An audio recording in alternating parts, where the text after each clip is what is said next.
Hello and welcome to the Commander's Quarters, your Magic the Gathering source that helps you command your budget. This show and episodes like this one are possible thanks to viewers like you. If you're looking for an easy way to help support this show, make sure that you like, share, and subscribe. Also, hit that bell notification icon so you don't miss any new episodes. You can also go check out our playmats and other merchandise at thecommandersquarters.com. Another easy way to support this show is with our TCG player affiliate links. So whether you're buying a deck or individual cards, you can use this general link right here or one in the description. And the final way that you can support this show is by supporting us directly by becoming a patron. There are many benefits to being a patron, and I truly couldn't do this without all their support. Hello and welcome to the moment that you've all been waiting for, the Golden Pig Awards ceremony for Dungeons & Dragons Adventures in the Forgotten Realms and the Adventures in the Forgotten Realms pre-con decks. Throughout spoiler season, commanders have been competing for this incredible award. And although there are many worthy commanders, only one can hold the title of the Golden Pig of Dungeons & Dragons Adventures in the Forgotten Realms, and yes, that is a mouthful. The winner of this incredibly coveted award will receive this amazing golden pig statue made of the finest, gold. Yeah, it's definitely gold. This award will of course be cherished forever and displayed proudly by the winner of the golden pig. Now, just a quick note before we talk about the runners-up. These picks are 100% based off of my own opinions. I'm selecting my favorite picks from this set based off of their design, and your picks might be different, and that's okay. These are my picks for my favorite commanders, and it's not based on what commanders are the most powerful. That's an entirely different episode where I talk about the tier rankings for the commanders, and that will be coming out in the near future as well. Now, with all that said, let's jump into it.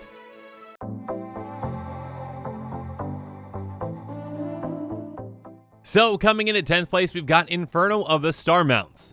It's a 6/6 dragon that can't be countered, has flying and haste, and costs 4 red. By paying a red, it gets +1/+0 until end of turn, and when its power becomes 20 this way, it deals 20 damage to any target. So when I first started reading this commander, to be completely honest, I really wasn't all that excited about it. I mean, it was just a 6/6 dragon, that can't be countered, flying in haste. It seems pretty standard. And then the fire breathing on it, well, that's just, dragons, they just do that. And in fact, there's a very comparable creature card that is pretty famous that we'll get to here in a second. But when I read that final part, when its power becomes 20 this way, deals 20 damage to any target, well, that just solidified the cool factor for this commander. It takes this concept that we've seen plenty of times on dragons, so that can get pretty bland and boring because we've seen it so many times, but it takes it and it turns it into something completely different. It gives us a goal to get to, and it gives us a huge payoff when we actually get to that goal. By getting to 20 power, we can actually make this just start pinging things for 20 damage. And of course, we can find ways to work around this so we can actually get this multiple times in a turn, though it doesn't seem like we should be able to.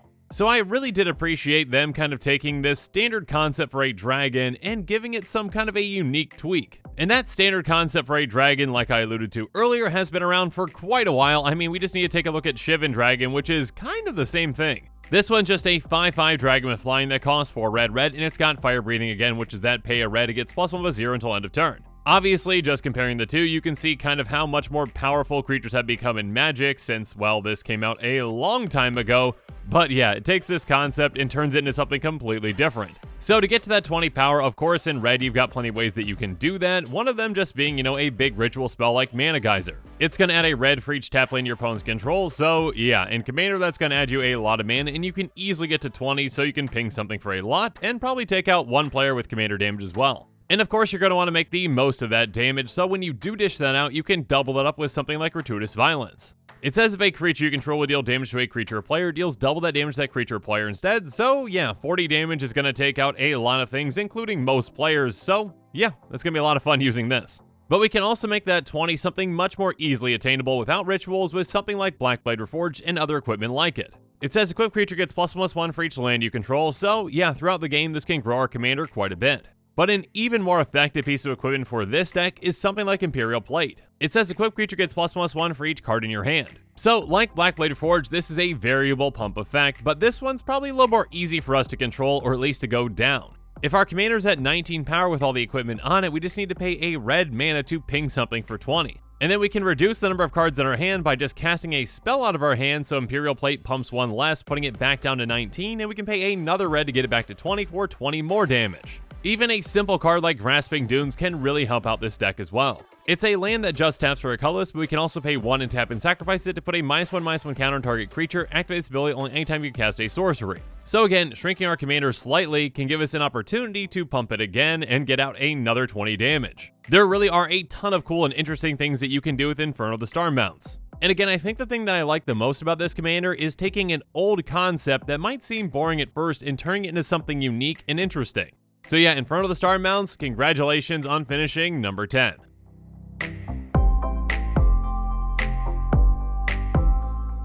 But now let's move on to number 9 with Arak the Archlich. Arak is a 5/5 zombie wizard that costs 2 and a black, and it says, when it enters the battlefield, if you haven't completed Tomb of Annihilation, return Arak the Archlich to its owner's hand and venture into the dungeon.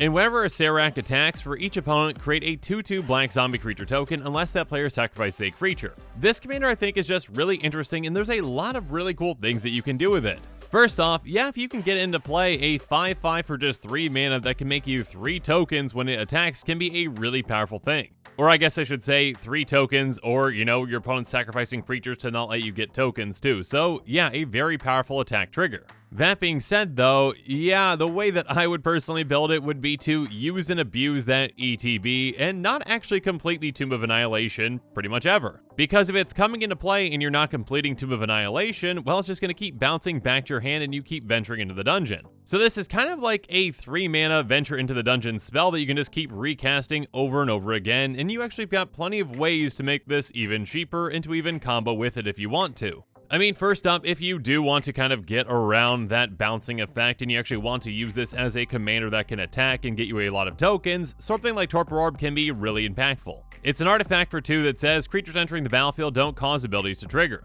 So essentially you get this down on turn 2 and your turn 3 Arak is going to stick. But the other way to go about it again is just picking a different dungeon to go into instead of Tomb of Annihilation like Lost Mine of Phandelver. Each time your commander comes into play, you get more and more value like scrying 1, creating a treasure token, draining each opponent for 1, and then drawing a card. And of course there's another dungeon that you can go into, but this is the one I'm going to highlight because I think this is the one you're going to use most often with this commander. Or at least I should say it's the one that I would use most often. Regardless, cost reduction effects like Heartless Summoning can come in huge for this commander. It's an enchantment that costs 1 and a black, and it says creature spells you cast cost 2 less to cast, and it gives your creatures -1/-1, but that's fine. We don't really care about our commander's power, we care about how much it costs. So with this in play, our commander does cost a single black mana, and we just have to pay that 1 mana to venture into the dungeon over and over again. And if we're going through the Lost Mine of Phandelver, every single time we get to the mine tunnels, we get that treasure token too. So simply by having this in play, we can venture through the dungeon a ton of times and get a lot of value out of that. We can also drain our opponents out quicker with another cost reducer like Bantu's Monument. It says black creature spells you cast cost 1 less to cast, and whenever you cast a creature spell, each opponent loses 1 life and you gain 1 life. So with this, in combination with Lost Mine of Phandelver, we can drain our opponents quite quickly. Now, other things that you might want to consider are ways to take advantage of our commander being cast over and over again and coming into play over and over again with things like Genesis Chamber and Deathmatch. Genesis Chamber says whenever a non-token creature enters the battlefield, if Genesis Chamber is untapped, that creature's controller creates a 1/1 colorless mirror artifact creature token. So now we're just getting a bunch of free tokens as well whenever we cast our commander and our commander comes into play. And then Deathmatch is an enchantment for 3 and a black, and it says whenever a creature enters the battlefield, that creature's controller may have target creature of their choice get -3/-3 until end of turn. So yeah, our opponents are going to be pretty hard pressed to keep any of their creatures in play when we keep recasting our commander and it keeps coming into play and making their creatures become smaller or very dead. Regardless, again, there are a lot of new and exciting things that you can do with this commander. So as Arak, I think you definitely earned the spot of number 9.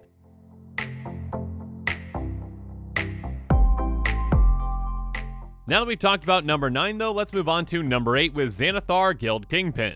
Xanathar is a 5/6 beholder that costs 4 blue-black, and it says at the beginning of your upkeep, choose target opponent. Until end of turn, that player can't cast spells. You may look at the top card of their library anytime. You may play the top card of their library, and you may spend mana as lower mana of any color to cast spells this way. So, though there are definitely opinions on both sides of this card, in my opinion, this is a much more friendly version of Send Triplets. And I personally really like its design, obviously, since I included it in this list at number 8. Essentially, you're getting access to one player's resources that they don't yet have access to. So, unlike Send Triplets, it's not like you're actually taking cards out of their hand, you're just taking them out of their library, which again, they haven't drawn yet. So you can have fun beating your opponents with their own spells, which I have absolutely no problem with. In my opinion, beating someone with their own Blightsteel Colossus isn't mean, it's karma.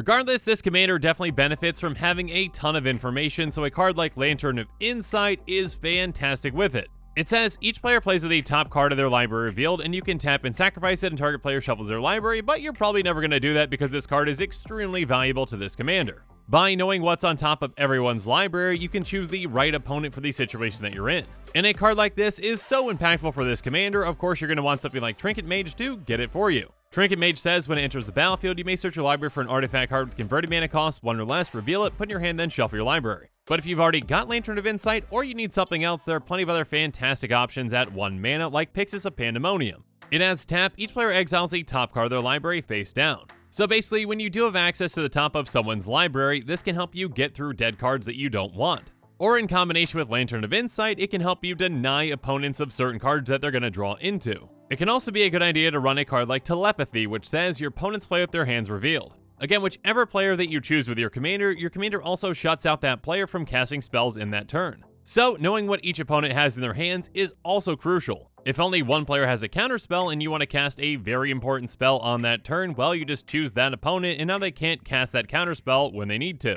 And that spell very well might be Paradox Haze, which is an incredible card for this deck. It's an aura that says enchant player at the beginning of enchant player's first upkeep each turn, that player gets an additional upkeep step after this step. So essentially this doubles up your upkeep, and again with this commander, that essentially doubles up the number of opponents that you get to choose. And shutting down 2 players from casting spells and getting access to the top of their libraries is an incredibly powerful thing. And Xanathar can also benefit from cards that get things on top of libraries like Expel from Maraska. It's an instant with a send that says return target non-land permanent to its owner's hand, but if you have the city's blessing, you may put that permanent on top of its owner's library instead. So in a way, this bounce spell becomes a steal spell with this commander because you just put that thing on top and then you can cast it. Again, with Xanathar, Guild Kingpin, I realize that there are players on both sides of this card. Personally, I'm fine with a commander that lets you play things off the top of an opponent's library, so yeah, Xanathar, you're okay in my book. And again, in fact, you're so okay that you finished at number 8.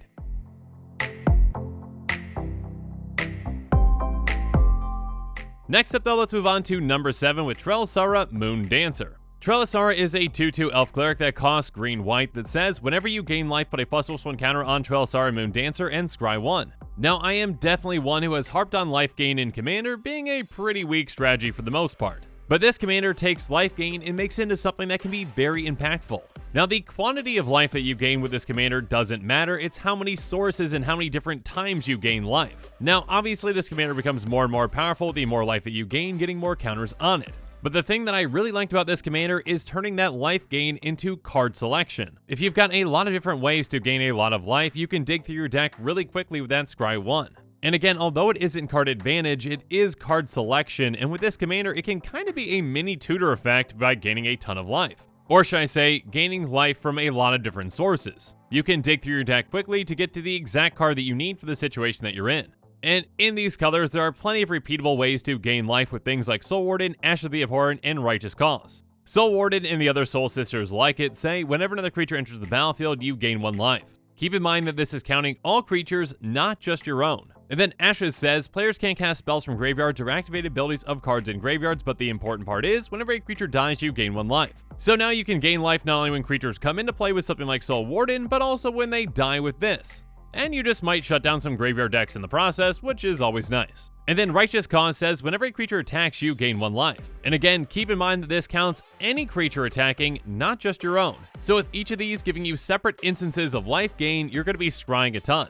And by knowing what's on top, you can benefit heavily from cards like Dryad Greenseeker, Lurking Predators, and Entreat the Angels. Dryad Greenseeker says, tap, look at the top card of your library. If it's a land card, you may reveal it and put it in your hand. So if we're scrying and we know that a land is on top, well, we can just get into our hand with this, so it's definitely some card advantage that it can provide us. And then Lurking Predators says, whenever an opponent casts a spell, reveal the top card of your library. If it's a creature card, put it onto the battlefield, otherwise you may put that card in the bottom of your library. So again, if we can set the top of our library with that scry effect, we can get some creatures into play for free. And again, if not, this is essentially a scry for us as well if there's not a creature on top. And we can also take advantage of cards that actually want to be on top, like Entreat the Angels. It costs XX white, white, white, and it says create X 4/4 white angel creature tokens with flying. But it's got a miracle cost of X white, white. We can cast this card for its miracle cost when we draw it if it's the first card we drew this turn. And again, by scrying a ton, we can ensure that we can get this on top and it's the first card that we draw. So yeah, though this commander might not seem like a lot at first, this can be a very powerful and interesting commander with a life gain strategy.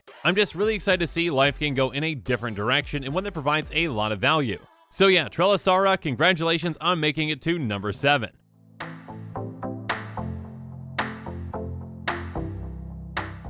But next up, let's move on to number 6 with Wolfgart of Icewind Dale. Wolfgart is a 4/4 human barbarian that costs 3 red-green. It has melee, so whenever this creature attacks, it gets +1/+1 until end of turn for each opponent you attack this combat. And then if a creature you control attacking would cause a triggered ability of a permanent you control to trigger, that ability triggers an additional time. So just as Panharmonicon doubles up ETBs and Teysa Karlov is basically Death Harmonicon doubling up death triggers, this is kind of Attack Harmonicon. So yeah, this card not only can hit for a ton, but it can also give you an incredible amount of value on all your other attacking triggers. And there are plenty of powerful attack triggers in Gruul, so let's go through a few. For example, Savage Vetmaw is a 4/4 flying dragon, and when it attacks, you get to add red, red, red, green, green, green, and until end of turn, you don't lose this mana as steps and phases end.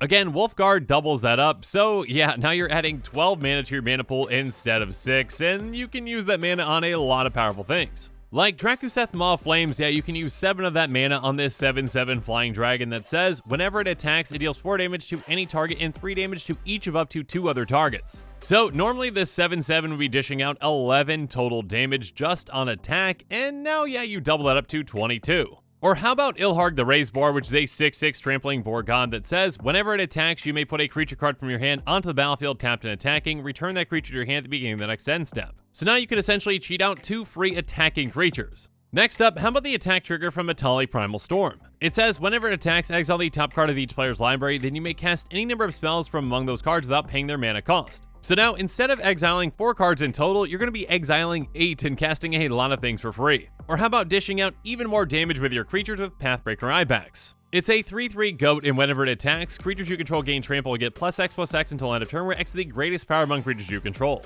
So now that pump effect happens twice, and if you've got a massive creature in play, your opponents are probably going to be very dead. For example, maybe you've got the 10/10 Ulamog the Infinite Gyre in play.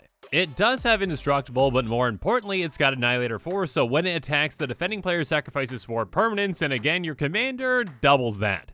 And sacrificing 8 permanents is a game-ending thing. So yeah, Wolfgart, the Attack Harmonicon commander, has a lot of potential. So much potential, in fact, again, that it finished number 6, so again, congratulations, Wolfgart.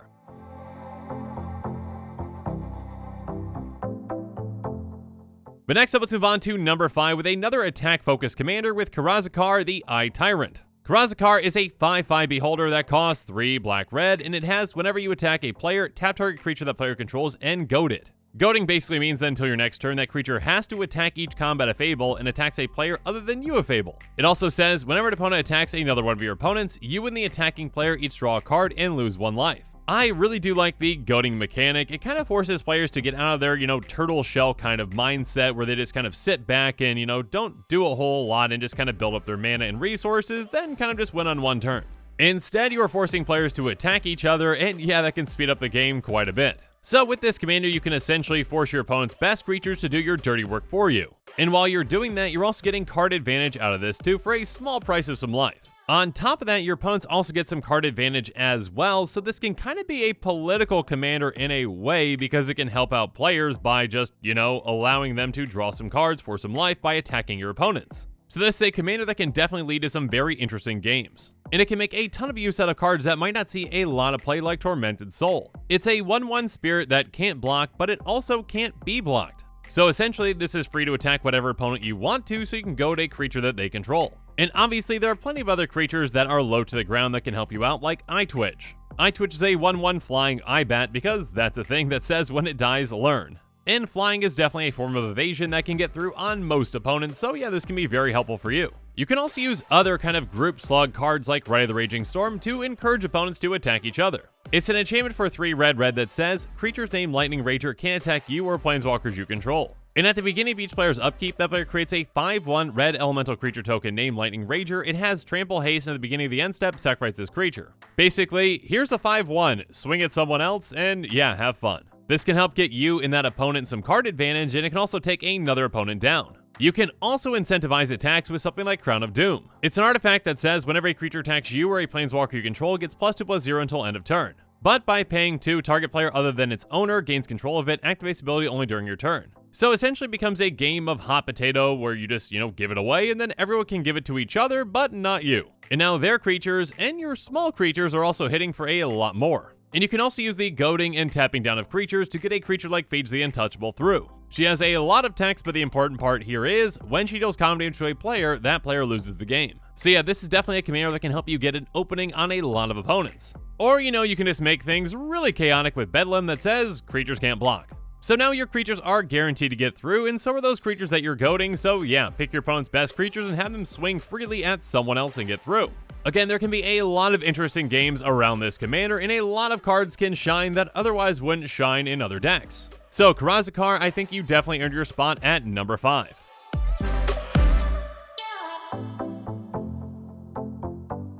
But now it's time to move on to number 4 with Rondis Rage of Ancients. It's a 5/4 Dragon Barbarian that costs 3 red-green, and it says in Rage, whenever it's dealt damage, you may create a 5/4 red and green dragon spirit creature token with, when this creature deals damage, sacrifice it. And whenever you roll 1 or more dice, you may have Rondis deal 1 damage to itself. Now that last part is nice, but I really like this commander because it's not dependent on that. This is a really cool enraged trigger that is incredibly powerful, but it does have a limitation again because when that dragon deals damage, you have to sacrifice it. Now, though there is that limitation, that doesn't mean that it's not incredibly powerful and that you can't do some really cool things with it. Obviously, since you've got access to red, you've got plenty of access to ping effects, so yeah, just ping your commander with something like Prodigal Pyromancer. By tapping it deals 1 damage to any target. So this essentially with this deck is just basically tap, make a 5/4 dragon.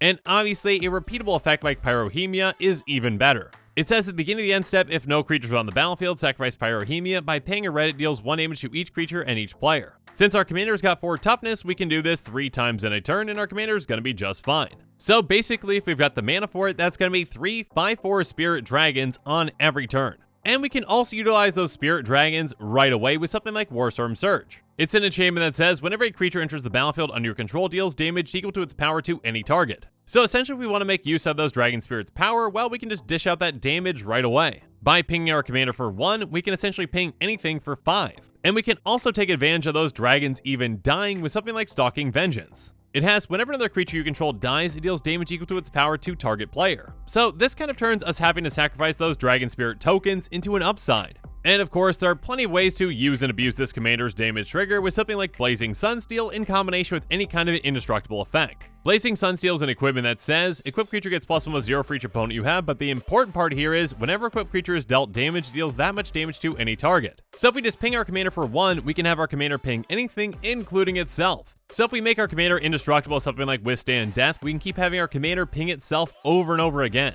So essentially this gives us an infinite army of dragon creature tokens, and again, if we've got Warstorm Surge in play, well, we win. But again, with Rondis Rage of the Ancients, you definitely don't have to go infinite to make it exciting or interesting. In fact, again, I like it so much and I think it's so interesting that it finished at number 4 on this list.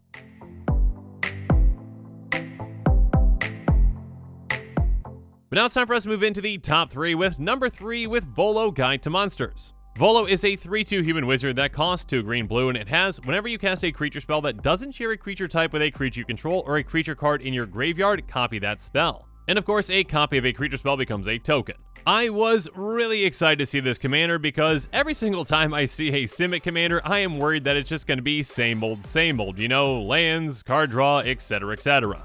But this is a really exciting and new take on a Simic commander. To me, it's kind of like an anti-tribal commander that just benefits you for having a lot of different creature types in your deck that don't really overlap. Doubling up on a creature spell can be an incredibly impactful thing. So if you built your deck in the right way and you don't really overlap on a lot of creature types or any creature types, you can get a ton of value from this. So with Volo, I'd be utilizing a lot of creature types that are more obscure than others. For example, Acidic Slime is an ooze, Solemn Simulacrum is a golem, and Lotus Cobra is a snake, and again, those aren't really all that used of creature types. Acidic Slime says, when it enters the battlefield, destroy target artifact, enchantment, or land, and yeah, with an extra copy of it, you're doubling up on that ETB. So you're getting twice the creature and twice the ETB value because of this commander. Speaking of which, Solemn Simulacrum can get you even more value. It says, when it enters the battlefield, you may search your library for a basic land, put that card onto the battlefield, tap, then shuffle, and when it dies, you may draw a card. So in total, you get 2 creatures, 2 lands, and when they die, you draw 2 cards. And then Lotus Cobra can utilize those landfall triggers in an absurd way. It says, whenever land enters the battlefield under your control, add 1 mana of any color.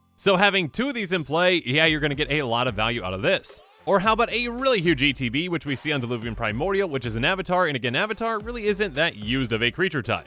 It's a 5/5 flyer, and when it enters the battlefield, for each opponent you may cast up to 1 target insert sorcery card from that player's graveyard without paying its mana cost. If a spell cast this way will be put into a graveyard this turn, exile it instead. Basically, this usually can get you up to 3 cards to cast for free, and with your commander you're getting 2 copies of this, so that's gonna be 6. And you can get even more copies if you use a clone like Spark Double. It's an illusion, and again, illusion isn't really that used of a creature type, and it says you may have it enter the battlefield as a copy of a creature or planeswalker you control. Except it enters with an additional ++1 counter on if it's a creature, it enters with an additional loyalty counter if it's a planeswalker, and it isn't legendary if that permanent is legendary. So with this, you can get more copies of your commander, and things get out of control really quickly. And in fact, outside of Spark Double, there are plenty of clones that you're going to want to consider for this deck. But another card you're going to want to consider is Second Harvest, which says for each token you control, create a token that's a copy of that permanent. So basically, for every copy of a creature that you've made, now you get another one, and again, you can really use and abuse ETBs with this. So Volo is an exciting and powerful Simic commander that goes in a different direction from other Simic commanders.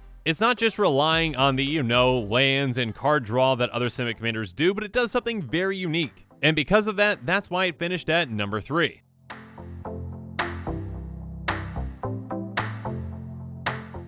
Next up though, let's move on to number 2 with Oswald Fiddlebender.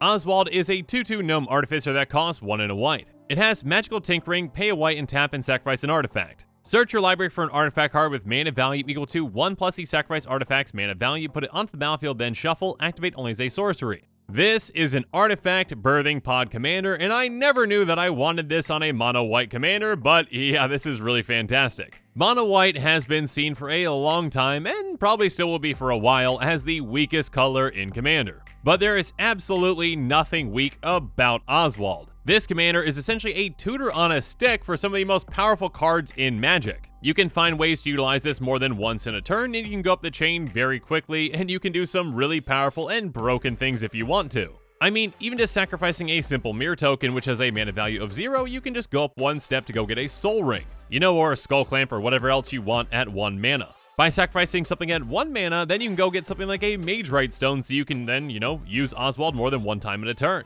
It has pay 1 to tap an untapped target creature that has an activated ability with tap at its cost. So this can help you start another pod chain, or just go through the current pod chain even quicker. And then something like Scrap Trawler can help you make even more use of those artifacts that you're sacrificing. It says whenever it or another artifact you control is put into a graveyard from the battlefield, return to your hand target artifact card in your graveyard with lesser mana value. So yeah, things can get pretty out of control when you've got this in play as well. The amount of value that your commander can generate you is huge. And Oswald can get you the exact card that you need for the situation that you're in, so it's very much a toolbox commander if you want to be. Of course, it can also very much be a combo commander, so yeah, go get 2 artifacts that combo together, and you just basically win if you really want to go in that direction.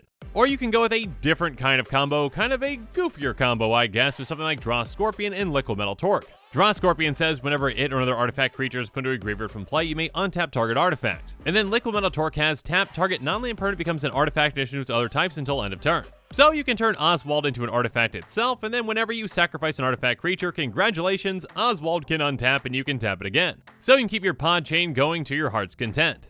Again, there are a lot of powerful things in this very small package with Oswald Fiddlebender. It takes mono white in a different direction, and I'm all about it. It very well might just be the most powerful mono white commander of all time, and to me, it definitely earned its spot as number 2 on this list. But with that said, it's time for us to move on to number 1.